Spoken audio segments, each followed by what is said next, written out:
बोलिए बोलिए।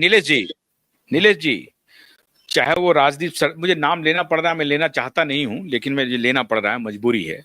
राजदीप सरदेसाई हो या मीडिया के और लोग हों, ये सब लोग इन सारी बातों को, ये मोटी बात या छोटी बात, ये उनको समझ में नहीं आती है कि अगर आदित्य ठाकरे के ऊपर नीलेश ओझा और supreme court high court litigant association PIL file करती है और उसके बाद सतीश साल्यान आते हैं।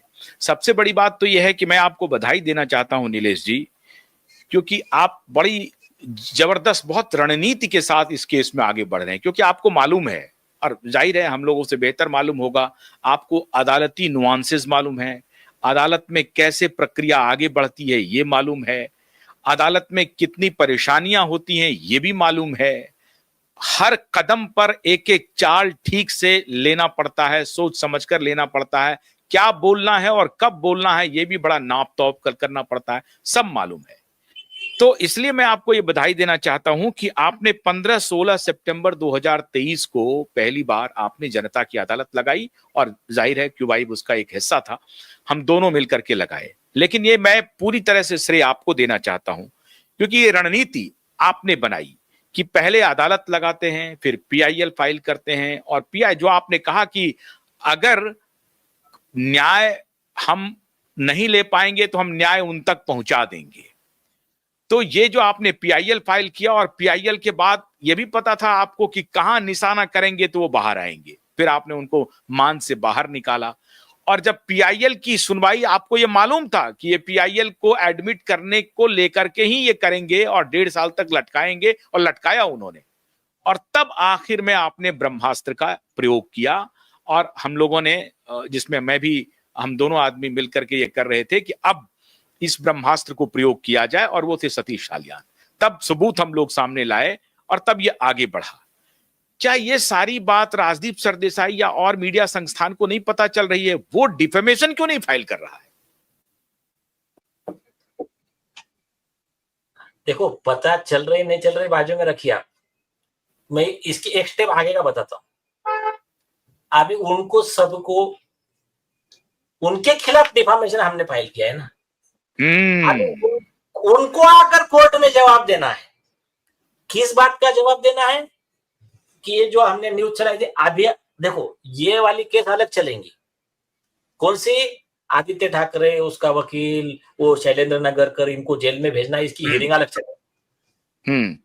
लेकिन ये राजदीप सरदेसाई हो, रिया चक्रवर्ती हो, या तो और उनके जो भी है, ये सब लोग मिलकर इन्होंने जो झूठे न्यूज चलाए, वन साइडेड न्यूज चलाए, जो डिफेम किया सतीश साल्यान जी को, रशीद खान पठान साहब को, मुरसलीन शेख को, ये जो सारी केसेस है, इसमें नुकसान भरपाई, कॉम्पेंसेशन, हर्जाना, डैमेजेस, तो 2 लाख करोड़ का एक केस अलग है। ये मुंबई तक जो है, इंडिया टुडे जो है, ये है, इनके ऊपर एक 30,000 करोड़ का नोटिस अलग से है। Times of India, economic times और उनका एडिटर, उनके रिपोर्टर, इनके ऊपर 1 लाख करोड़ का केस अलग से। तो ये हर केस में उनको पूरा डिटेल जवाब देना है। जवाब देने के बाद में हियरिंग काय पे होगा कि जब तक ये इतने रुपए की बैंक गारंटी नहीं देते तब तक इनको कस्टडी में रखा जाए। उसमें फिर अच्छी लिस्ट है सब, और उसमें आदित्य ठाकरे भी है, उसमें रिया भी है, क्योंकि क्रिमिनल केस अलग है, सिविल डिफामेशन अलग है, और कई केसेस है। और एक खास बात बताता हूँ, अकेला मैं नहीं हूं, ये अकेले की बस की बात नहीं है। 50 वकीलों की टीम है, और कई चाणक्य इसमें मतलब हम तो फ्रंट पे है, पीछे ऐसे ऐसे लोग हैं, वो सब व्यवस्था है कि अगर ये नहीं तो फिर ये दूसरा ब्रह्मास्त्र, वो। और ये जो सतीश साल्यान ब्रह्मास्त्र नहीं है, ये तो सिर्फ एक मूव है। अभी क्या है, पूरी पिक्चर अभी बाकी है। आग्नेयास्त्र है, वन ऑफ द आग्नेयास्त्र है ये। आग्नेयास्त्र है। आपने वो जो नीतीश राज जी ने उस दिन बहुत सही जवाब दिया मीडिया को, बोले इतने जल्दी अभी खुश मत हुई है, पूरी पिक्चर बाकी है। उसके ऊपर हमारे मित्र मराठी का इनका चैनल है, प्रभाकर सूर्यवंशी जी, उन्होंने बनाया कि पूरी पिक्चर बाकी है, सिर्फ एक सबूत ही काफी है। तो मैंने लास्ट टाइम बोला था तुम्हारे पास में क्या है सब आरोपी ने लेकर आ जाना। तनवीर भाई उस दिन आर्गुमेंट कर रहे थे तो बोले तनवीर भाई बोले मैं एक ही चीज दे दूंगा, आज ही फाइनल कर दूंगा। और याद है मैंने लास्ट टाइम भी क्लियर किया था कि आज अगर कोर्ट में सुनवाई होती तो आज कोर्ट में पेन ड्राइव लैपटॉप सब लेकर टीम जा रही थी। आज तनवीर भाई सुनवा देते कोर्ट को। ये देख लो वीडियो, जितना बोलना है इनको बोलने दो, आप सिर्फ ये वीडियो देख लो। तो मतलब आप ये कह रहे हैं कि चाहे वो जितना भी अपना आर्गुमेंट ले आए, इधर से उधर से सब कुछ अपने तरफ से जितना सबूत पेश करना चाहे कर दें, आपका एक सबूत उन्हें फांसी के फंदे तक पहुंचा देगा। एक सबूत और सुप्रीम कोर्ट का एक ऑर्डर और इनके ही डिपार्टमेंट का एक एफिडेविट, ये सफिशिएंट है। एक और खबर आ रही है और आपको पूरी पूरी कहानी का बहुत पिक्चर का बहुत हिस्सा आपको मालूम है। ड्रग कार्टेल के तरफ जो मामला जा रहा है उसमें जो एनआईए की एंट्री हो गई है, इस सब पर क्या कहना है? क्या इसकी भी सुनवाई होगी? अभी कुछ नहीं, अभी क्या है, विचलित मत कीजिए। जो क्या है, एक सादे सब सदे, सब सादे सब जाए। If you want everything you won't get anything. तो जितना अभी चल रहा है पहले ये कीजिए।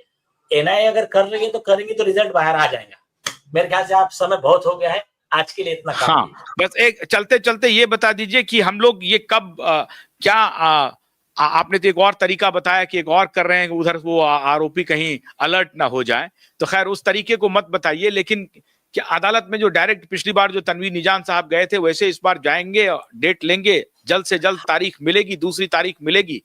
हाँ, वो तो प्रोसीजर चलते रहेंगे। वो जाके मेंशन करेंगे, 2-3 हफ्ते का डेट देगा कोर्ट। और इस बार कोर्ट को रिक्वेस्ट कर रहे हैं आप 2 हफ्ते ने 3 हफ्ते कर दो, लेकिन उसका करो फिक्स टाइम रखो। कोर्ट रखता है, जैसा हमारे दूसरे आदर पूनावाला के खिलाफ के मैटर में किया, 3 बजे का टाइम, मतलब 3 बजे सिर्फ हमारा ही मैटर चलेगा, दूसरा कोई मैटर नहीं चलेगा। तो ऐसा एक टाइम फिक्स कर दो। स्पेशल कोर्ट की भी मांग करेंगे? हाँ, वो चल रहा है, अभी बाकी कुछ बातें डोंट डिस्कस इट, देखते हैं। चलिए, बहुत बहुत शुक्रिया नीलेश ओझा जी, आपने हमसे वक्त निकाला। और आप मित्रों, आपको मालूम होगा कि जैसा मैंने अभी कहा कि नीलेश जी काफी व्यस्त हैं, उनकी पूरी टीम व्यस्त थी। मैं सुबह से संपर्क करने की कोशिश कर रहा था, लेकिन अधिकतर जो एडवोकेट थे उनका फोन लग नहीं रहा था। आखिर में ये लगा और तब जाकर के ये आज मैं ये लाइव सेशन आपके साथ कर सका हूं।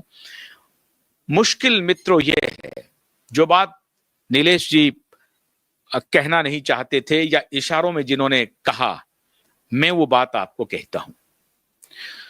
और ये बात है कि आरोपी अपनी पूरी ताकत लगा रहा है, जितनी वो कोशिश कर सकता है वो कोशिश कर रहा है। और जैसा कि नीलेश जी ने कहा कि या तो वो न्याय तक पहुंचेगा या हम लोग न्याय उन तक लेके जाएंगे। बहुत बड़ी लड़ाई है ये, मैं बार बार कहता हूं, हर रोज तकरीबन कहता हूं, लेकिन इसमें बड़े धैर्य की आवश्यकता है। जिस धैर्य के साथ हम लोग चल रहे हैं उसी धैर्य के साथ आप बने रहिए, घबराइए मत कि तारीख नहीं लगी अब क्या होगा, होगा, होकर रहेगा, उसका भी काट निकालेंगे। ये छोटी सी बात, ये लोग क्या कर सकते हैं, चिंदी चोरी जिसको कहते हैं ना, चिंदी चोरी कर सकते हैं, भटका दो, अटका दो, गुमराह कर दो, कहीं मैटर लगने ना पाए इसके लिए कुछ कर दो, तो ये सब करेंगे। इतने ही तक उनकी सीमा है। शैलेंद्र नगरकर को आगे बढ़ा दो, फिर शैलेंद्र नगरकर को फरार करवा दो, फिर 16 तारीख को देखेंगे। देखो ना, आप देखते जाओ, 2 जुलाई को शैलेंद्र नगरकर गायब हो गया, 16 जुलाई को अभी उनको फाइल करना था, उनको आना था, उनके असिस्टेंट पब्लिक प्रोसिक्यूटर ने कहा था कि जी मैं 16 तारीख को आऊंगी, अब पूरे रिपोर्ट के साथ आऊंगी, गायब हो गया। अब चीफ सेक्रेटरी कहां है, कमिश्नर साहब कहां हैं, इस बारे में मैं आपको कल डिटेल बताऊंगा। लेकिन घबराने की कोई जरूरत नहीं है, आप धैर्य बनाए रखिए। हम लोग इस केस में बहुत आगे निकल चुके हैं और जैसा अभी नीलेश जी ने बताया कि चाहे वो कितनी भी शक्ति लगा ले, हमारे पास तभी ब्रह्मास्त्र नहीं, मैंने तो कहा कि ब्रह्मास्त्र सतीश साल्यान है या वो सबूत है, उसके भी आगे का सबूत है और जिसके बारे में मैं इशारा कर चुका हूं आपको, वो सब आएगा। तो एक एक सबूत हमारे पास ऐसे हैं जिसमें ठाकरे और पूरे गिरोह को बचना मुश्किल है और खास तौर से रिया चक्रवर्ती का जो अभी विदेश भ्रमण पे हैं लगी हुई, इनका बचना मुश्किल है। आप घबराइए मत, फिर दूसरी तारीख हमें मिलेगी, तारीख पर तारीख तो चलती रहती है, यही अदालत की प्रक्रिया है। ऐसे हमारे दर्शक जो हतोत्साहित हो जाते हैं, कुछ नहीं होगा, देखा ना आपने, फिर तारीख बढ़ गई, फिर ये हो गया, बिल्कुल घबराने की जरूरत नहीं है। कल और एक विशेष बात हम बताने वाले हैं, तो कल इंतजार कीजिए कल का, और इसी तरीके से आप हौसला बनाए रखिए। हम लोग पीछे हटने वाले बिल्कुल नहीं हैं। वो लाख कोशिश कर ले, करते रहे। जैसा कि अभी नीलेश ओझा ने बताया कि मार्च से जुलाई 16 तक इतने डेवलपमेंट हुए हैं और कल जो 7 बजे शाम तक का इनका रिप्लाई का समय था, उसका भी कोई जवाब नहीं दिया आदित्य ठाकरे के वकील ने। तो एक के बाद एक लीगल नोटिस हम लोग सर्व कर रहे हैं, लेकिन कोई जवाब नहीं है, भागा जा रहा है। और अब तो वो कह रहा है कि मैं कुछ बोलूंगा भी नहीं कैमरे पर आकर के। पहले तो बोलता था कि कोर्ट में बोलूंगा, अब कोर्ट की बात छोड़ करके कह रहा है कि मैं बोलूंगा नहीं। तो किसी ने सलाह दिया होगा कि चुप्पी साध लो, देखेंगे, कुछ मैनेज कर रहे हैं, मैनेज होगा नहीं, लाख कोशिश कर ले। अगली तारीख का भी इंतजार कीजिए। और जैसा कि नीलेश जी ने बताया कि अगर रजिस्ट्री ने बार बार यह गलती की कि मैटर को ही कोर्ट में नहीं आने दिया, तो फिर रजिस्ट्री भी संज्ञान के घेरे में आएंगे और मिलॉर्ड फिर उनसे भी सवाल जवाब करेंगे कि इतना सीरियस विषय है, आप मैटर पे क्यों नहीं लेते हैं। उस दिन का भी इंतजार करेंगे। आप हौसला बनाए रखिए। बहुत बहुत शुक्रिया। नमस्कार।